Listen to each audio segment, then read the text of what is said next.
Presidente de Irán asegura que la nación persa no cederá ante las presiones de Estados Unidos. Teherán reitera que las conversaciones con Washington no incluyen el tema nuclear. En Colombia finalizaron las campañas de los candidatos de cara a las elecciones del próximo 31 de mayo. Iván Cepeda continúa liderando la intención de votos en la nación sudamericana. Presidente Daniel Noboa presentó ante la Asamblea Nacional su informe de gestión al frente del país. Organizaciones sociales cuestionan y rechazan las palabras del jefe de Estado. Saludos, bienvenidos a El Mundo Ahora. Con los adelantos de las noticias más relevantes de la jornada, ya comenzamos. Acompáñenos durante los próximos 27 minutos de programa.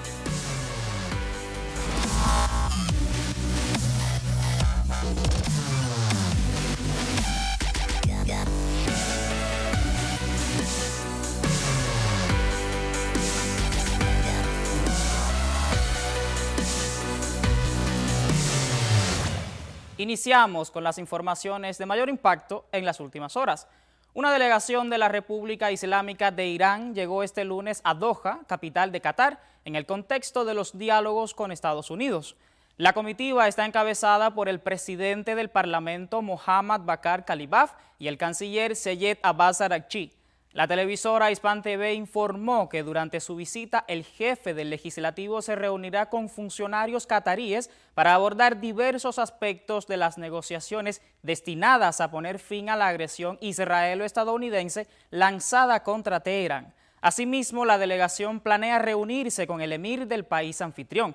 Las conversaciones indirectas entre Teherán y Washington son mediadas por Pakistán y facilitadas por Qatar, continúan sobre la base de la propuesta de 14 puntos de la República Islámica para alcanzar un memorándum que ponga fin a las hostilidades. En tanto, este lunes también el portavoz del Ministerio de Asuntos Exteriores de Irán, Ismail Bagay, afirmó que la actual ronda de negociaciones con Washington no incluye el tema nuclear. Durante su habitual conferencia de prensa, el diplomático iraní confirmó que se ha alcanzado un entendimiento sobre gran parte de los temas en discusión con Estados Unidos. Sin embargo, dijo, esto no significa que la firma de un acuerdo sea inminente. Escuchemos un fragmento de sus declaraciones. Actualmente estamos centrados en el proceso de negociación. La forma en que se anunciará o firmará el acuerdo es algo que aún se puede decidir más adelante. En cuanto a si las delegaciones volverán a viajar a Trán o viceversa, sí, eso sigue siendo posible si fuera necesario. Sin embargo, en las circunstancias actuales, no hemos previsto ningún viaje a Pakistán, ni ninguna visita de una delegación pakistaní a Irán. El objetivo de las negociaciones es poner fin a la guerra. En esta fase, no estamos debatiendo los detalles de la cuestión nuclear. Seguimos trabajando en el campo de acción. Vemos las realidades, independientemente de las percepciones y las imágenes de la otra parte. Es cierto que hemos concluido gran parte de los temas en discusión. Sin embargo, nadie puede afirmar que esto signifique que un acuerdo sea inminente. No hemos fijado un cronograma ni un plazo específico para finalizar. Ciertamente, como República Islámica de Irán, no escatimaremos esfuerzos para alcanzar un resultado lo antes posible, uno que garantice los intereses y derechos nacionales de Irán y del pueblo iraní Por ahora, el intercambio de mensajes entre Irán y Estados Unidos se está llevando a cabo a través del mediador pakistaní, y no se percibe la necesidad de celebrar una reunión en persona. Cuando lleguemos a una conclusión final y consideremos necesario que los intercambios se realicen en persona con la participación de Pakistán, lo organizaremos. Esta misma jornada, el presidente iraní Masoud Pezeshkian declaró que el país no cederá ante las presiones ni exigencias excesivas de Washington. Durante una reunión con miembros de la Cámara de Comercio, el mandatario dijo que su nación defenderá plenamente sus derechos por la vía diplomática. Además, puntualizó que el proceso de negociaciones y de relaciones exteriores del país fue diseñado de tal manera que los derechos de la nación persa sean plenamente garantizados. Pezeshkian aseguró que cualquier eventual acuerdo o memorando de entendimiento con Washington serán coordinados con el líder supremo y enmarcado en el Consejo Supremo de Seguridad Nacional. En este sentido, el analista internacional Luis José Fernández afirmó en una entrevista con Hispan TV que Estados Unidos se encuentra bajo una fuerte presión, en gran parte por su fracaso militar. Agregó que 14 de sus 17 bases en Medio Oriente han sido destruidas y señaló el cierre del estrecho de Hormuz como un elemento que ha dañado fuertemente a la economía estadounidense. Bueno, yo creo que Estados Unidos está bajo una fuerte presión. En primer lugar, ha fracasado militarmente.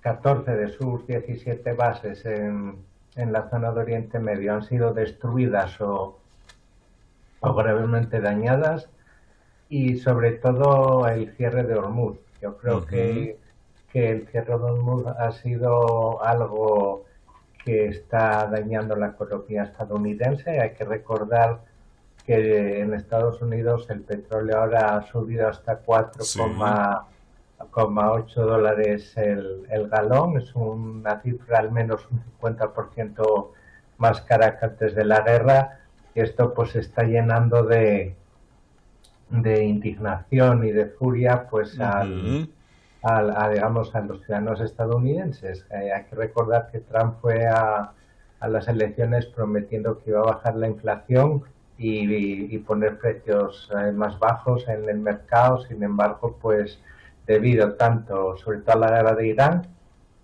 porque también pues a su política de aranceles, pues los precios en Estados Unidos están creciendo continuamente. Entonces, hay que recordar que en noviembre son las elecciones parciales en Estados Unidos, y el Partido Republicano y Trump pues temen perder el control de las elecciones y sobre todo el control de la Cámara de Representantes. Por tanto, hay factores internos y luego hay factores externos como el aislamiento de Estados Unidos. Hay que recordar, ningún país ha apoyado esta guerra, ni solamente el régimen israelí y Estados Unidos se han embarcado en ella, y Estados Unidos pues ha sufrido también grandes, digamos, habla de diferentes cifras, pero podrían ser cerca de 100.000 millones de dólares de pérdidas económicas directas o indirectas por la guerra de Irán. Por tanto, la posición de Estados Unidos es una posición débil. Respecto al estrecho de Hormuz, Ismail Baghei aclaró que no se han abordado los detalles específicos del acuerdo en esa zona. Enfatizó asimismo que la gestión del paso corresponde a los países del área, entre ellos Irán y Omán. Veamos sus declaraciones. En cuanto al estrecho de Hormuz, no vamos a discutir los detalles de este acuerdo. La forma en que se gestiona el estrecho de Hormuz es un asunto de sus estados ribereños. Por supuesto que también estamos en contacto con muchos otros países pertinentes para establecer un mecanismo que garantice la seguridad del tránsito por el estrecho y que sirva mejor a los intereses de la comunidad internacional. No se puede imponer unilateralmente medidas ilegales a un país y esperar que la otra parte se quede de brazos cruzados a otro.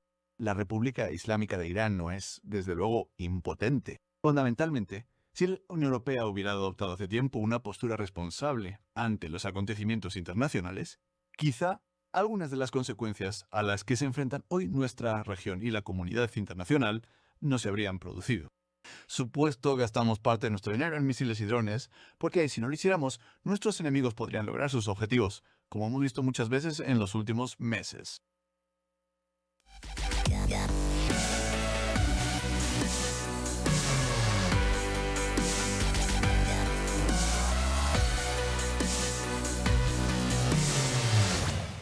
Cambiamos de tema. Las campañas presidenciales en Colombia cerraron formalmente sus actos públicos multitudinarios en las calles de cara a los comicios programados para el domingo 31 de mayo. Los principales aspirantes midieron sus fuerzas en las plazas del país antes de entrar en la fase de veda electoral. Unos 14 aspirantes intentarán llegar hasta la Casa de Nariño, sede del Ejecutivo. En el caso del representante del Pacto Histórico, Iván Cepeda, finalizó su contienda ante más de 80.000 personas en Barranquilla.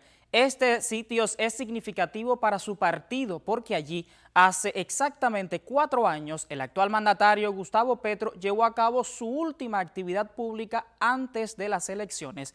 Durante su alocución reveló los 8 pilares que definirían un futuro gobierno, entre ellos la reducción del gasto público. Cepeda prometió liderar un gobierno de austeridad republicana si es electo.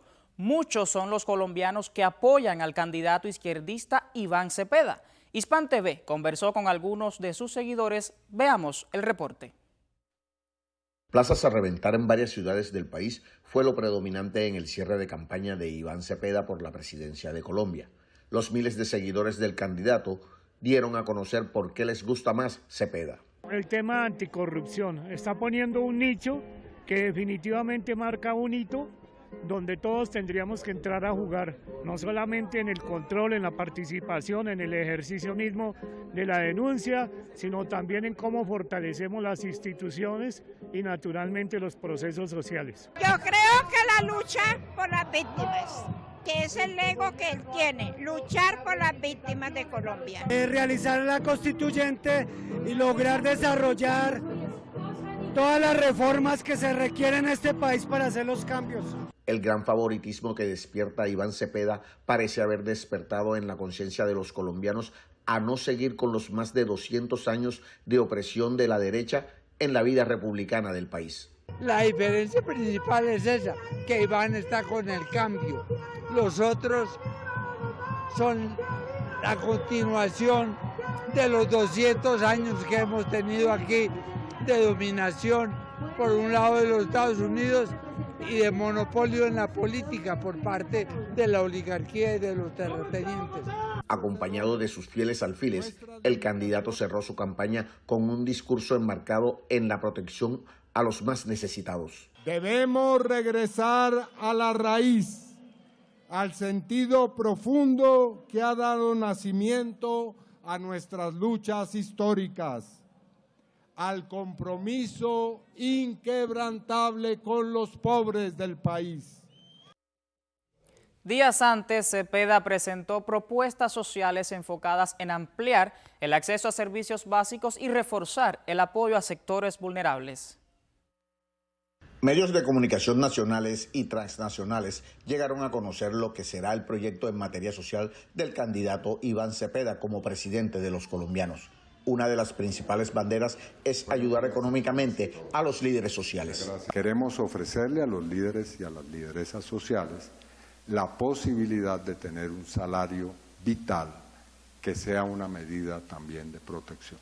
Porque las personas que están en alta situación de riesgo, en zonas rurales, en medio del conflicto armado, no tienen ni siquiera el dinero necesario para tomar un transporte y poder proteger su vida. También será muy enfático en darle la oportunidad a los jóvenes en materia de su productividad. El programa Renta Joven tendría como fuente de financiación que el Estado redireccione gastos públicos que se están haciendo en otros rubros, fortalezca el programa del Servicio Social para la Paz y pueda a través del Servicio Social para la Paz generar empleos para los jóvenes. Mantener la economía popular en las familias será otra bandera para que éstas obtengan sus necesidades vitales. Hemos propuesto la creación de un programa de crédito flexible o barato para microempresas familiares. Queremos que en los próximos 4 años se financien 200.000 microempresas familiares. Con esto, el candidato busca madurar y reforzar el proyecto progresista del actual gobierno de Gustavo Petro. Iván Cepeda representa un proyecto de sociedad, un proyecto de país, representa los resultados también de un primer gobierno de las fuerzas de la izquierda. Colombia activó este 25 de mayo el Plan Democracia con 228.000 policías para garantizar la seguridad y transparencia de los comicios presidenciales. El ministro de Defensa, Pedro Sánchez, destacó la lucha contra la desinformación como el principal desafío. La estrategia institucional integra 4 ejes fundamentales para asegurar el desarrollo de los comicios: la protección integral de los 14 candidatos presidenciales, el blindaje de los puestos de votación, la garantía de transparencia electoral y el fortalecimiento de la ciberseguridad nacional. Por otra parte, las votaciones en el exterior para presidente de la República iniciaron oficialmente el domingo a las 15 horas de Colombia. Según la registraduría, más de 1.400.000 colombianos están registrados para ejercer el derecho al sufragio desde el extranjero y podrán hacerlo en las mesas ubicadas en 67 países alrededor del mundo. El profesor e investigador de la Facultad de Derecho, Miguel Ángel Herrera, conversó con Telesur sobre el panorama político que se vive en el país sudamericano. Sin duda, después del triunfo de Gustavo Petro, en este escenario, el pacto histórico presenta como candidato a Iván Cepeda, quien en particular tiene un recorrido y una trayectoria de compromiso con los derechos humanos y con el programa de reformas sociales que él además ha enarbolado con una consigna que denomina la revolución ética, es decir, un reclamo por esa experiencia de revolución en el sentido de reforma intelectual, moral y educativa que ubique precisamente esa transformación del sentido común de los grupos y las clases subalternas en la realidad de Colombia. Así que esas mayorías serán contadas este 31 de mayo. No hay la menor duda que Colombia ha estado alcanzando la mayoría de edad política. Esto precisamente ha llevado una trayectoria que ahora se consolida en la medida en que hay un partido político, el pacto histórico, que tiene también mayorías en la realidad presente de Colombia. En el otro escenario, que en particular son las elecciones, está claro también para esas multitudes de Colombia que hay una diferencia entre la opción de 2 vertientes de la reacción política y una corriente que podríamos definir sin exageraciones como izquierda progresista. Así que por la primera vez en mucho tiempo está claro para el electorado colombiano de qué se trata y en qué términos ha de votar.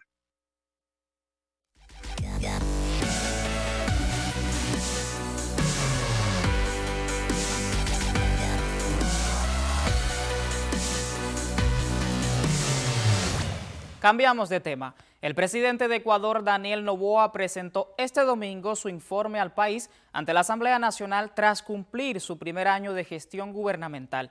Recordemos que el mandatario llegó al poder por primera vez en noviembre de 2023 para completar el periodo del conservador Guillermo Lasso y fue reelegido en 2025 para un mandato completo de 4 años. Durante su intervención, Noboa defendió los resultados de su trabajo en áreas como economía, seguridad, infraestructura y empleo, acompañado de videos y anuncios sobre compra de medicamentos y ampliación del metro de Quito. Sin embargo, organizaciones dedicadas a la verificación de datos revisaron afirmaciones del discurso y más de la mitad presentaron problemas de precisión, contexto omitido o datos incorrectos. Según el análisis de la plataforma Lupa Media, varias afirmaciones resultaron ciertas y otras no tanto. Entre los puntos observados figuran las cifras relacionadas con pobreza y homicidios. Lupa Media señaló que la reducción de asesinatos en este último apartado sí existe, aunque el porcentaje presentado por el Ejecutivo está sobreestimado, mientras que la supuesta disminución de la pobreza no tiene respaldo estadístico a nivel nacional. En materia de seguridad, el mandatario sudamericano defendió las políticas implementadas hasta la fecha, entre ellas el toque de queda y el estado de excepción. Las palabras se encarnan en acciones y esas acciones se vuelven en obras, entregas, vidas cambiadas, sueños cumplidos y resultados. Este año terminamos con el subsidio a los contrabandistas y a la minería ilegal. Hacerlo popular cualquiera, lo correcto y necesario, lo hicimos nosotros.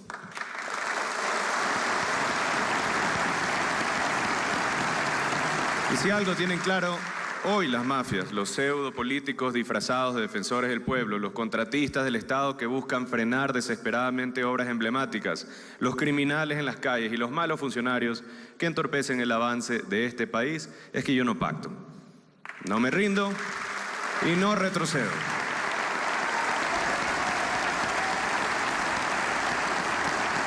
A todas las mafias que esperaron ver aquí un presidente cansado, les digo, primero se van a cansar ustedes antes que me canse yo.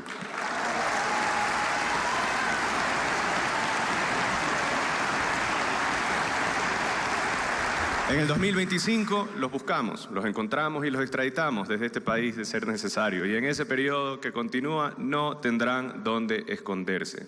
Hoy el Ecuador sabe que tiene un gobierno que combate, que enfrenta y que ha decidido recuperar el orden.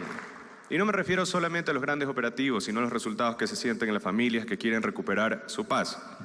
Las familias que trabajan en su pequeño negocio, que trabajan en sus emprendimientos, que el Estado los apoya, los asiste, para que tengan una vida digna, para que exista justicia, para que exista paz de verdad. Por ustedes fue y será esta lucha. Por su parte, Ecuador Chequea, otra plataforma de verificación de datos, consideró que el patrón predominante en el discurso de Daniel Noboa no fue la falsedad directa, sino el uso selectivo de cifras. El medio indicó que la reducción de la pobreza fue presentada como el porcentaje más bajo en la historia del país, una afirmación que el propio Instituto Nacional de Estadística y Censos no puede sostener técnicamente. Además, señaló que el presidente cifró en 4 puntos el crecimiento del empleo, cuando las cifras oficiales muestran un incremento de solo un 2.7. La jornada del domingo estuvo marcada por un amplio despliegue policial y militar en los alrededores del edificio legislativo, donde alrededor de 1.000 simpatizantes siguieron el discurso desde pantallas instaladas en el Parque El Arbolito, en el centro norte de Quito. Mientras legisladores del oficialismo defendieron el contenido del informe, la bancada de la Revolución Ciudadana de oposición no asistió a la ceremonia y calificó la rendición de cuentas presidencial como un engaño a la nación. También trasciende que la prefecta de la provincia de Pichincha, Paola Pavón, emitió un discurso contra la administración del presidente Daniel Noboa durante una sesión solemne por los 204 años de la batalla de Pichincha. La funcionaria denunció que el Ejecutivo Nacional aplica una estrategia orientada a destruir el sistema democrático. Miles de niños y niñas trabajan en condiciones de explotación laboral, mientras el gobierno mira a otro lado.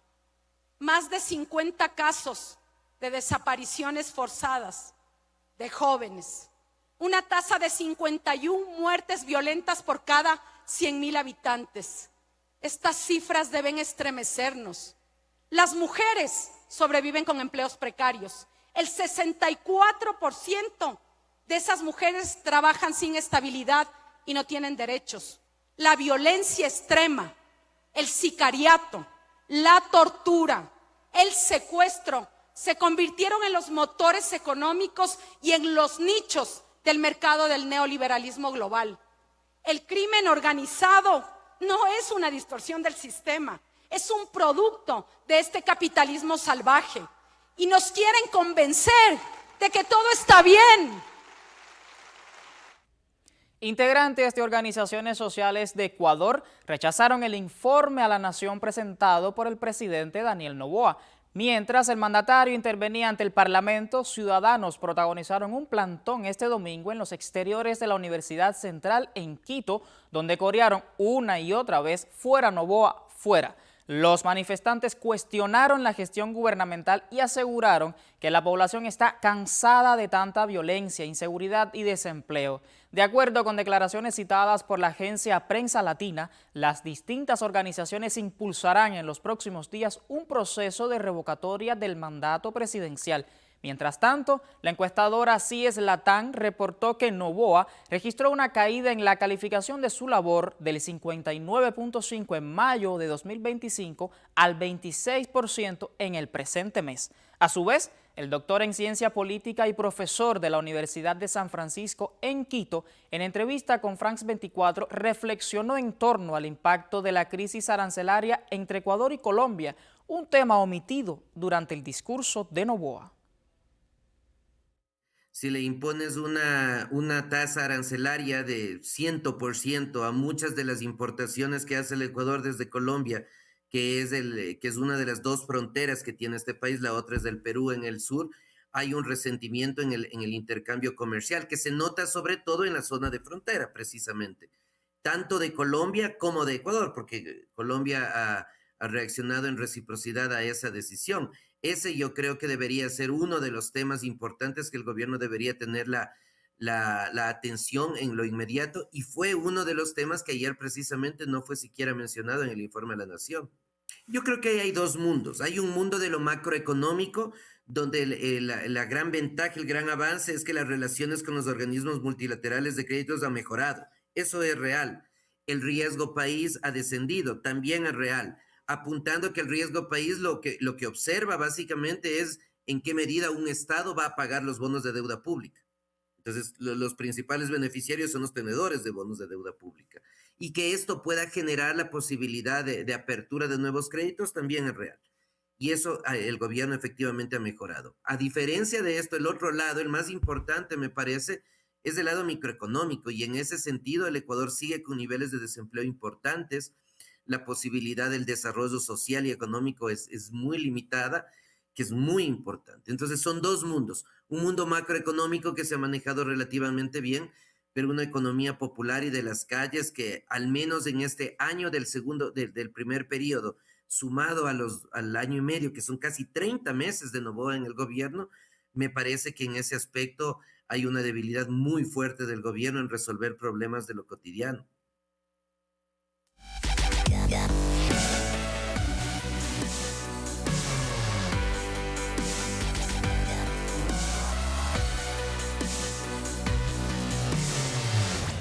Y con el repaso de las noticias más relevantes del panorama internacional en las últimas horas, ponemos punto final a esta emisión del programa. Usted manténgase informado con el canal cubano de noticias.